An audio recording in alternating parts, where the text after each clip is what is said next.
Oi pessoal, bom dia, professor Rafael de História, tudo jóia? Pessoal, vamos continuar com os nossos estudos, não é isso? Hoje é dia de Lei de Terras de 1850, tá?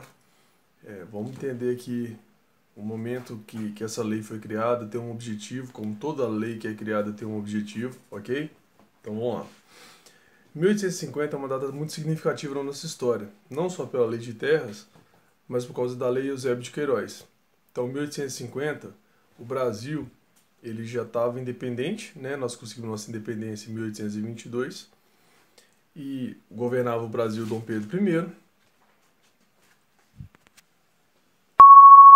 governava o Brasil Dom Pedro II, o filho de Dom Pedro I, ok? E nesse período foi decretada a Lei Eusébio de Queiroz, que significava que o tráfico de escravos não poderia mais vir escravos da África para cá. Então não proibiu a escravidão só vai acabar 38 anos depois, em 1888, mas em 1850 é proibido a vinda de escravos para cá. Ou seja, já estava percebendo que a escravidão estava no seu fim, ok? E desde 1750, 100 anos atrás, a Inglaterra passou pela primeira Revolução Industrial. Então esse capitalismo industrial, essa ideia de indústria, de riqueza, porque antes era agricultura, agora o padrão de riqueza começa a ser indústria, pelo menos na Europa. No Brasil vai demorar um pouco mais, tá? Você pode ver que é um momento de mudança.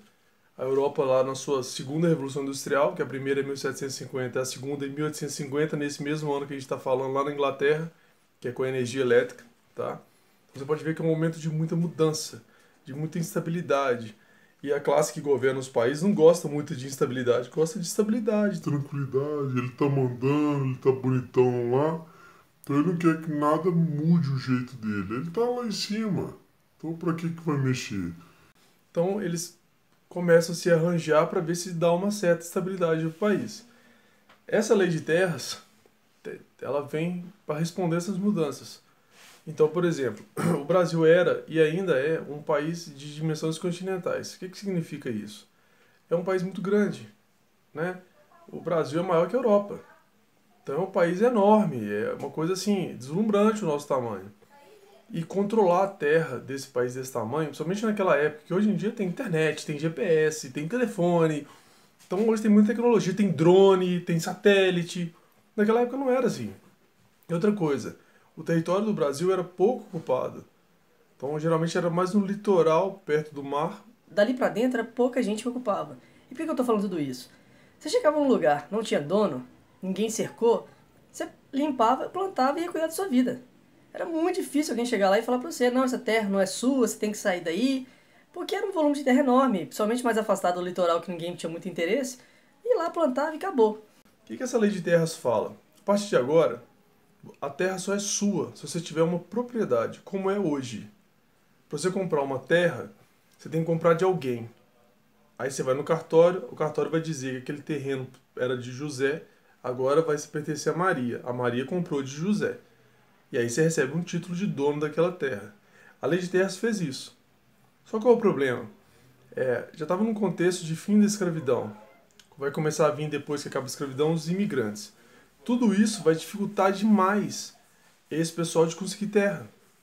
Você fala, professor, mas hoje não é assim? Mas hoje, já depois de tanto tempo, a sociedade se organizou e ainda é difícil. Não é à toa que a gente tem um movimento muito grande no Brasil chamado MST, Movimento do Sem Terra. Então, isso até hoje, nós estamos em 2021. Então, se hoje existe uma dificuldade enorme em adquirir um terreno, um imóvel, você imagina naquela época. Então, a documentação era muito caro, provar que aquilo ali seu era muito difícil, entendeu? Então, essa lei de terras veio meio que para garantir que esses grandes proprietários de terra consigam manter a sua estrutura, o seu poder, e as pessoas da classe mais baixa não têm acesso a isso. E outra coisa também, já que está passando por um processo, uma revolução industrial, é para ser mão de obra. Não é para plantar, para ser dono do seu próprio nariz. Você vem aqui para a fábrica para poder trabalhar para mim. Entendeu? Então, numa jogada dessa, você consegue não só ter mão de obra suficiente para o processo que você quer implantar no país, como garantir que as terras fiquem na mão da elite e não da população de maneira geral. Perfeito? Então, de maneira geral, essa foi a ideia da lei de terras, essa foi a lei de terras. Né? Toda vez que se fala de discussão de terra no Brasil, dá confusão. Todo governante que fala de reforma reforma agrária, né, que é a redistribuição de terras no país. Pouca gente tem muita terra, muita gente não tem terra nenhuma. Tudo isso leva a um problema muito sério. Teve um governante nosso chamado João Goulart, que é o Jango. Ele era um cara de esquerda, né? Foi o presidente do Brasil que saiu do poder, teve o golpe militar, foi ele que sofreu esse golpe militar, e ele falava de reforma agrária. Então, todo e qualquer governante que fala de reforma agrária é um problema muito sério. Até hoje tem gente aí no Mato Grosso do Sul, que tem fazenda que é do tamanho de um país europeu. Então, até hoje, no século XXI, a gente ainda tem esse debate. Então, você imagina naquela época, né, que as informações eram muito mais travadas. Então, a pessoa que tinha dinheiro, ela tinha ainda mais influência do que tinha hoje, porque ela controlava tudo. Hoje tem internet aí, esses grandes governantes aí, hoje eles têm um problema sério. Eles não podem falar o que eles quiserem falar. Hoje o cara vai lá e hackeia o WhatsApp do presidente e descobre que o presidente está falando de errado, está falando de certo. Publica na internet, aí vem aquele mundaréu de gente no Facebook, no YouTube, Twitter, Instagram, fala, entendeu? Então hoje é mais controlado. Naquela época não, o cara era o controlador, ele mandava. Então essa é uma das formas de manter a sociedade sob controle, ok? Obviamente, é, essa ideia era da elite, para poder continuar como elite. Tranquilo? Então o conhecimento está passado, qualquer dúvida estou aqui à disposição para ajudar.